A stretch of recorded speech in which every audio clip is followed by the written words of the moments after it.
한국 증시는 더 이상 헐값 시장에 묶이지 않아야 합니다. 제값받는 코스피, 이를 위한 제도적 안정장치가 바로 상법 2차 개정입니다. 해외 자본의 우리나라 경영권이 위협받고 신규 투자가 줄어드는 문제점이 분명히 발생할 수 있기 때문에 심사숙고해서 이 법안에 대해서는 통과시키지 말아주시기 바랍니다.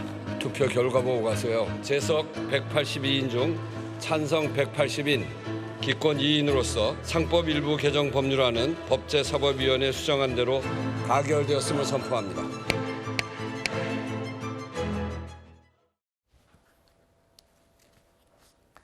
자, 기업 이사의 충실 의무 대상을 회사와 주주로 확대하는 내용.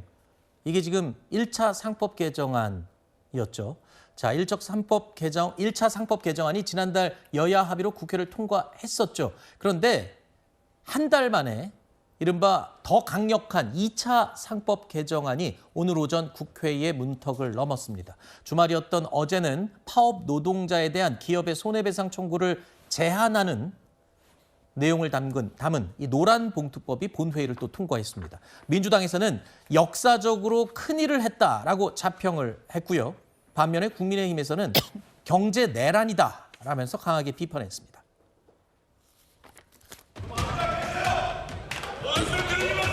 재석 186인 중 찬성 183인, 반대 3인으로서 노동조합 및 노동관계조정법 일부 개정 법률안 대안은 가결되었음을 선포합니다. 정작에 통과시킨 법이었는데 윤석열 거부권 행사로 노동계의 염원이 미뤄졌었는데 우리가 역사적으로 큰 일을 했다.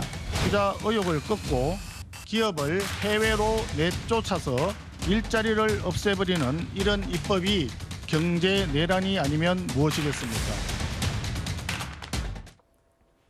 자, 이로써 윤석열 정부 때 거부권 행사로 폐기됐던 법안들이 이제 모두 국회를 통과했습니다. 이달 초에 이어서 지난 닷새 동안 여야는 필리버스터와 표결을 반복하면서 계속 충돌해 왔었죠.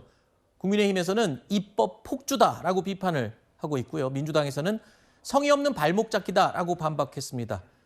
일단 가장 중요한 것, 지금 2차 상법 개정안 통과, 노란봉투법 통과 등에 대해서 경제 내란이라고 지금 주장하고 있어요. 국민의힘에서는 뭘 근거로 경제 내란이라고 지금 얘기를 하는 거죠? 일단 조금 전에 우리가 무엇을 이야기했냐면 미국의 경제 사절단이 갔다는 얘기를 합니다. 우리나라의 대기업 총수들이 전부 갔어요. 그건 지금까지 대기업에서 어마어마한 사실 투자금을 계속 내고 있다는 겁니다. 그만큼 대기업들이 이렇게 한미 관계 또는 이 관세 협정을 넘어가기 위해서 노력을 하고 있는데, 지금 민주당에서 통과시키는 법들은 그 기업들의 발목을 잡는 법들이다라는 겁니다. 지금 미국에서 요구하는 건 미국에 더 투자를 많이 하고 미국에 공장을 지으라는 거 아니겠습니까? 그런데 이번에 통과된 노란봉투법에 따르면 그것 역시 노조가 만약에 단체 협상에서 미국에 투자하지 마세요, 미국에 공장 세우지 마세요라고 해서 파업을 한다거나 한다면 발목을 잡히고 미국에 투자 못하게 되는, 그러니까 사업상의 결정 사안까지 단협에 포함이 되는 그런 사항이라는 말이죠. 그러면 이중적이잖아요. 미국에 이렇게 역할을 많이 하는데 미국과의 어떤 관계를 어떻게든 제대로 정상화시키기 위해서 노력하는데 법은 이렇게 한다면 문제가 있다는 것이고, 또 상법 개정안도 여야가 정말 합의를 해서 하나를 했다면 그다음에 차근차근 어떤 밟아 나가야 되는데 또다시 집중투표제, 그러니까 기업들이 가장 이건 제발 하지 마세요라고 부탁하는 그 법까지 통과시켰다. 이게 폭주다라는 겁니다. 네. 지금 안 그래도 앞서 우리가 그랬습니다. 지금 한미 정상회담을 앞두고 기업 총수들까지 총동원돼서 지금 돕고 있는 상황에서 이렇게 기업들이 반대하는 법안 결국엔 통과시켰어요. 그러니까 경제 내란 아니냐. 그러니까 이 법안의 내용을 잘 봐야 되는 겁니다. 네. 우리 자본시장이 얼마나 왜곡됐냐면 주식시장 참여자들은 1차 상법 개정안이 통과됐을 때도 주식이 코스피 지수가 올랐어요. 근데 기업은 이게 반자본이라고 이야기하고 있죠. 이번에 2차 상법 개정안 통과된 부분을 보면 지금까지는 한 30%의 지분을 가진 주주들이 이사회를 다 전횡을 휘둘렀던 겁니다.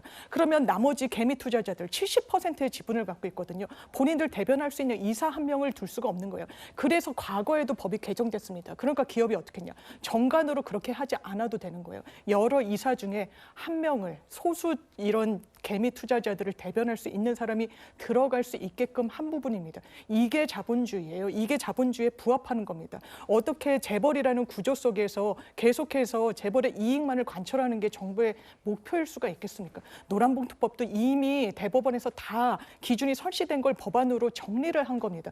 이게 자본에 부합하는 겁니다. 노동자가 소비자예요. 이런 부분에 대한 근시안적 어떤 대안으로 국민의힘이 대안도 내지 않고 발목 잡기만 하고 필리버스터, 심지어 국민의힘 의원들은 들어가 있지도 않았다는 거 아닙니까? 이래서 국정 운영의 주체가 될 수 있겠습니까?